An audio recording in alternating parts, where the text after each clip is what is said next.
Howdy, it's Tubalcain again. If you remember last year I bought this Duro drill press for 110 bucks and I got it dated there. It says January 2013, so it's about a year. I particularly like this drill press because it's got the cast iron production table, I call it, without any holes pecked in it, which is a miracle.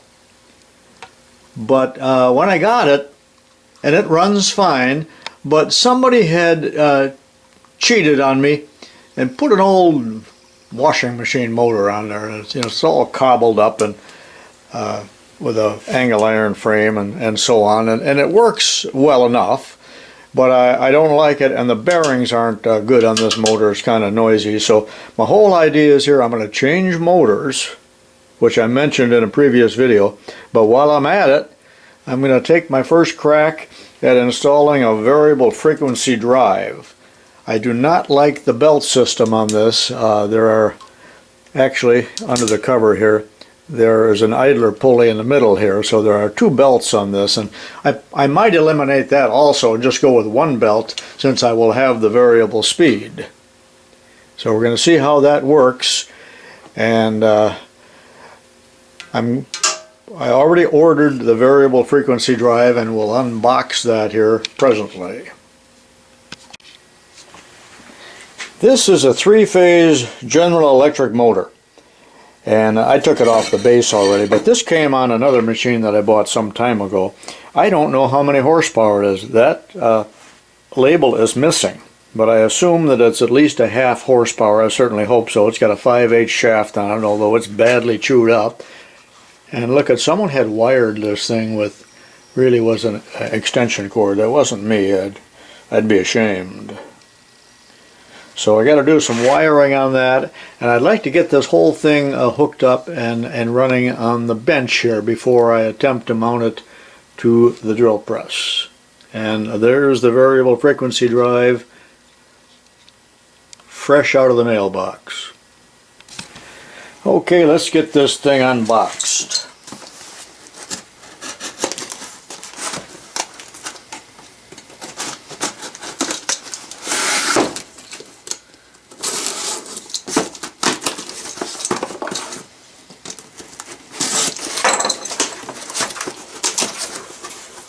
Straight from China.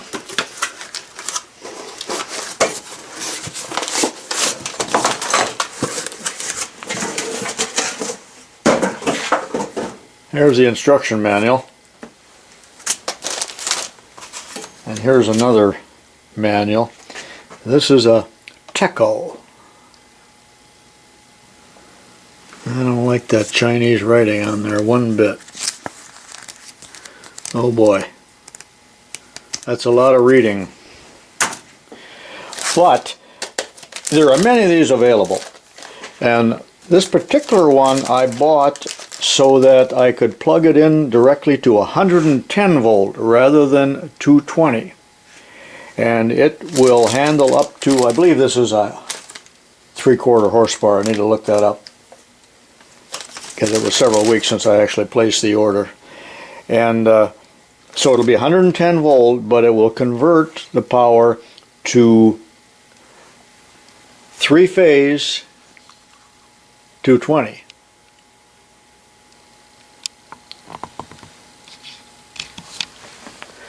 My brother Jan from Cody, Wyoming installed one of these on his closing lathe. A slightly different model, but the same brand, and he really likes it. There's the frequency setting. I don't have any experience with these, so this is a total learning experience for me. Looks like it's got a cooling fan in it. Now these are supposed to be mounted in a box of some kind, and I may or may not do that because the boxes that I looked at Menards were so big and cloddy that they seem like they're in the way. But also, some people put remote controls on these, I know, and tachometers and whatnot, but this is the speed control, and it actually is changing the frequency, which changes the speed. There's quite a few videos available on YouTube that I've been trying to study up on, but some of them are very confusing. So now I'm going upstairs into the sanctity of my lazy boy chair and read through this manual. Hope I do not get discouraged, and then also put this into the computer, although this is probably the same as the paper one. I'm not sure, but we'll see. This is another view of the Duro drill press. If you recall, I mentioned one other time that cast iron guard, that belt guard that I had propped up, must weigh 25 pounds. You know, it would amputate your hand if it fell down. So that's, other than that, I really like this this little drill press, and that's why I'm going to put the variable frequency drive on it rather than the Walker Turner, which I also like. And if this is successful, I may mount some of these on other machines, and I certainly would like to put one on the Bridgeport mill so I never have to change the step pulleys again in my entire life. Let's take a quick look at the data on the plate on this this device. There's the model number and all that, but it is AC input, as I just mentioned. Single phase input of 120 volts, 120 volts. And the output is three-phase AC, 0 to 240, and there's the amperage if it means anything to you. And the motor rating is up to 1 horsepower. And I don't believe that this little motor here is 1 horsepower. I suppose it's about half or maybe 3/4. I wish I knew, but the plate is missing. The wiring plate is there, but not the data plate on this motor. Here's another drill press of mine that I don't mention very often. It's this Rockwell, and you know, last year I moved it in the shop to the other end of the Atlas lathe here, and it's been here almost a year, and I have not used it once. No, not once. But it is a very handy shelf. So I got one more shelf in the basement. But my point on this is why I don't use it is that, and I bought this because it had the variable speed. About 3 or 4 years ago it came from a junior college. But it is incredibly noisy. You probably can't even hear me anymore.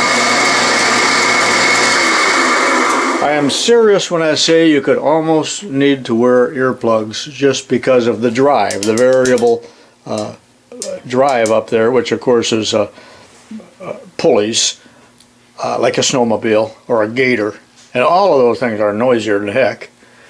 But I thought I would love this drill press, and I really don't love it at all. Also, it lacks a little bit of a sensitivity compared to the other one when you're drilling. My whole point here in telling you all this is, I may even get rid of this, I don't know, but that's why I wanted a variable speed on my sensitive drill press, possibly both of them, and then eventually the variable speed on the Bridgeport. Let's take a look at how we make the electrical connections on this VFD. At the top here is the input. So you can see this is where the 110 volt goes. We got line 1 and then L2 there. Line 2 is blank, we don't use that. And line 3 is the neutral. So this will be the black, the white, and the PE is the earth or ground. Why can't they just call it ground? When they're sending these, a million of these to America, they ought to use our terms. Okay, on the bottom side now, these are the connections that go to the motor. And it's a 3-phase motor, so there are 3 wires, T1, T2, T3, and the ground, the earth. Now it doesn't matter which motor leads you put in here. You can mix and match any old way. Fate will have it such that probably the motor rotation will be wrong, and then if the motor rotation is wrong, all you do is swap any 2 wires, and that changes the direction of rotation on a 3-phase motor. It's pretty neat. Now here's the control panel of the unit. A close-up. You got the digital readout, of course, at the top here, and we've got our stop and run button, which is more or less like a on-off, and then the arrows up and down, that will raise the frequency or lower the frequency, which will change the speed, of course. Now when this thing needs to be programmed, that's when we're going to use the data entry and the functions and all of that, and I have to read up on that. I don't know how to use them yet, but I'll find out. But you probably can use this without ever using or changing the functions. And then the frequency set, and I think that needs to be programmed as well. This front cover pops off like that, and down here we have another series of connections that you may or may not need to use, and you certainly won't need to use all of them. But smaller wires, because you don't need big wires for this, they would be small gauge wires, and they would enter right here into the unit and then be connected to the appropriate screw there. And then on the inside of the cover, upside down, it tells what each number means. For instance, number 8 is the common. And I don't know what these mean yet. I have to study up on it. But these are all available for remote things, such as a remote stop and start, or a remote potentiometer, and I believe a brake, and many other functions that this unit is capable of. Probably a lot more there than what the average person is going to use, because these are often used in industry and very complex applications. This is a copy of one of the direction sheets, and these are the terminals that I just showed you in the last little sequence, and in print here it tells you what some of them mean. For instance, the 10V right here is the supply for the external potentiometer for speed reference, so I believe that would be used along with the common. That's one that I may well use, and there are several others mentioned here also.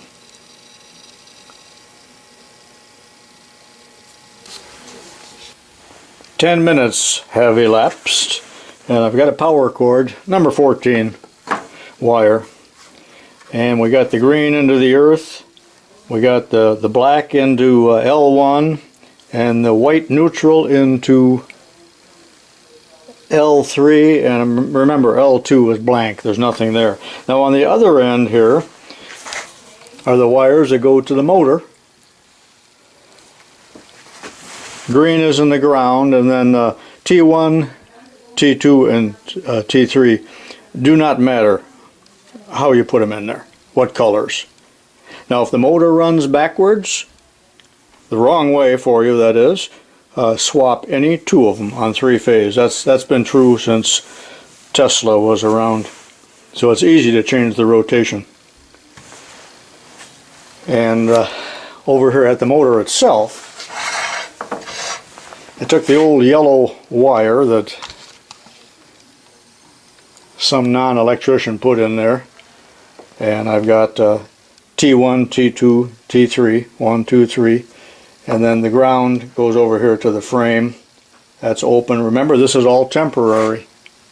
Getting ready for the fire up, so I don't want any criticism on how I've done it. This is also number 14 wire. It probably could be lighter. Probably could be 16. Remember, when you get up to 220 volt, your wire size can basically be much smaller than if it was 110 volt, not larger. Some people are confused by that, but the amperage is about half of what it would be on 110 volt. That's one of the beauties about running 220. Some people think you got to have a number 8 wire because it's 220. Well, you would if it's a huge motor, but this is a little thing here. 1 horse or less. I'm not sure of the horsepower. Now old Tubalcain's ready to fire it up, but I must tell you I have some fear and trepidation. Okay, here's the acid test, and I must confess that Tubalcain's a bit scared. But I'm going to have to do it sooner or later, and here's the power plug, and in it goes to 110 volt.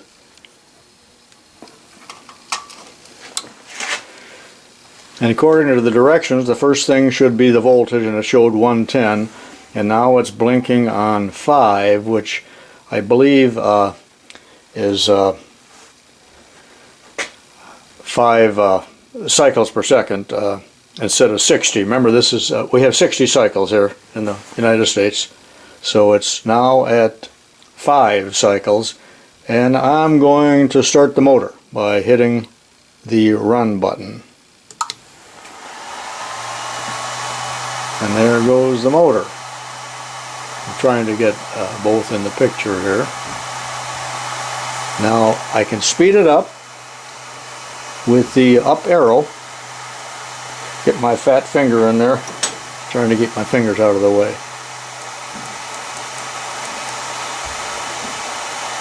Now when I remember, this is not the RPM that's showing here. When I get it up to 30,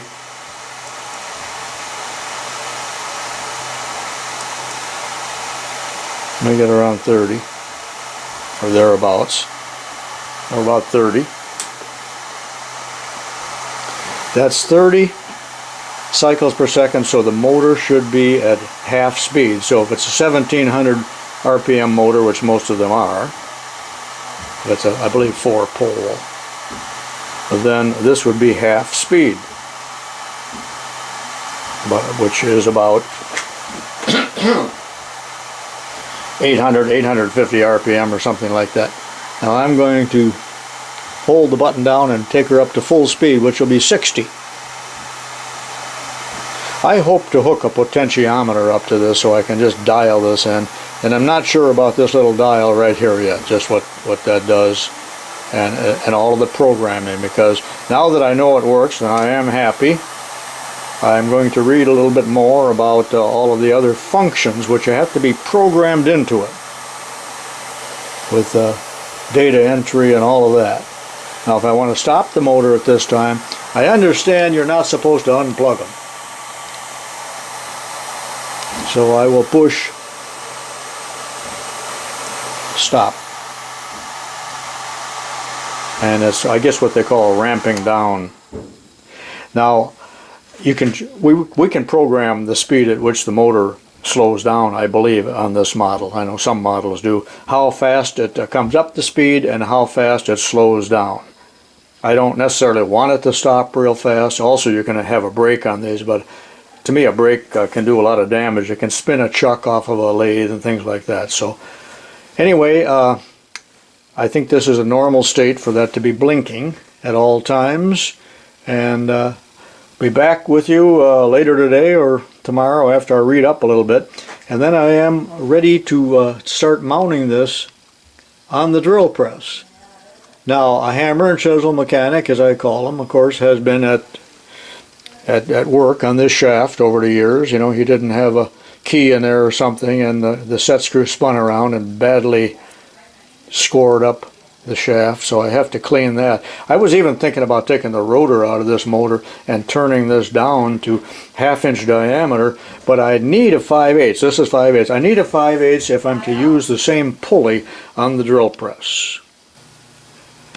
Less than 6 months ago I totally rewired this Duro drill press, and now that was all for naught, but I went to the effort of putting a plug on here so I could quickly disconnect the motor, which is the way we should do all of our wiring for 110 volts, and now the motor will quickly come off, but I wasted my time and 20 bucks worth of plugs doing that. And by the way, those plugs are quite expensive. Have you noticed that? And this is an old washing machine motor. You know, they were end mounted, so someone had made a bracket for that.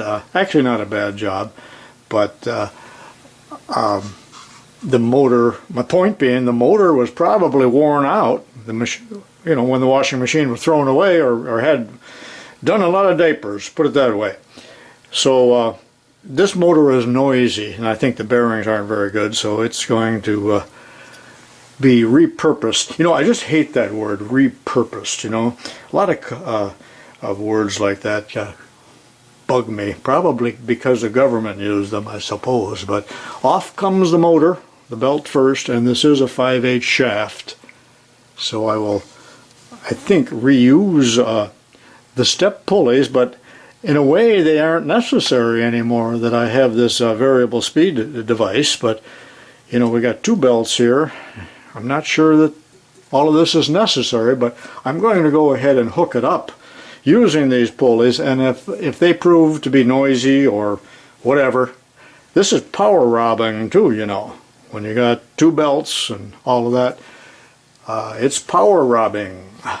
Power used here rather than applied to the drill bit. So with that thought in mind, off comes the motor. I know this is a very, very long video, and I might have to divide it into 2 or 3 parts, and I know I'm jumping around from one thing to another here, from the motor to the drill press and back and forth, but that's because I'm really like doing 2 things at once. But I wanted to know what the RPM was this motor of this motor, and you know, probably 90% of all motors are 1725 or, you know, in that range, 1700, and that is determined by the frequency and the number of poles in a motor. And of course a 4-pole motor is the most common, which gives you 1725, 1750. If you want a slower speed, you have to have more poles, and that increases the cost of the motor. I'm getting sidetracked here, but my point here is I was wondering what the RPM of this motor is, because I do not have a nameplate on it. That is gone. It's long gone, because this is a used motor.